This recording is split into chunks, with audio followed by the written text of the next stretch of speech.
update ng bayan. Maasahan anumang panahon. Magandang araw po sa ating lahat. Narito lang ang pinakahuling update sa magiging lagi ng ating panahon sa araw na ito at sa mga susunod pang mga araw.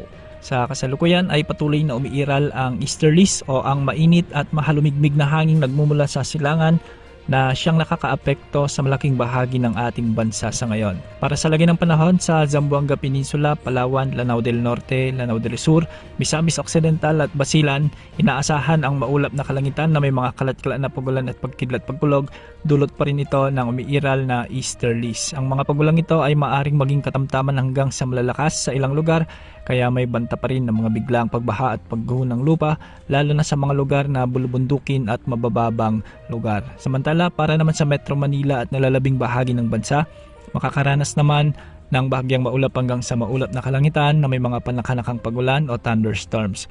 Karaniwang nararanasan ng mga pagulan sa hapon hanggang gabi at bagamat panandalian lamang, maaari itong maging malakas at magdulot ng localized thunderstorms na may mga kasamang pagkidlat, malalakas na hangin at posibleng pagbaha o pagguho ng lupa sa matitinding pagkakataon o kung may mga umiiral na severe thunderstorms. Samantala, napapadalas na ang pag-ulan sa hapon dulot ng mga thunderstorms. Ngayong araw nga maraming lugar sa Luzon, Visayas at Mindanao ang nakakaranas ng mga pag-ulan dahil sa mga thunderstorms na dala ng easterlies. Ilan sa mga lugar ngayon na nakakaranas ng mga pagulan, ang malaking bahagi ng Cordillera Administrative Region, ang Cagayan Valley, ilang bahagi ng Ilocos Region, ilang bahagi ng Central Luzon, may mga pagulan din sa may Calabar Zone, sa may Palawan, sa Mindoro Provinces at ilang bahagi ng Bicol Region. Samantala sa Metro Manila, saan naman ang mga maulap na kalangitan ngayon at hindi rin inaalis ang posibilidad o banta ng mga kalat-kalat na may hinang pagulan.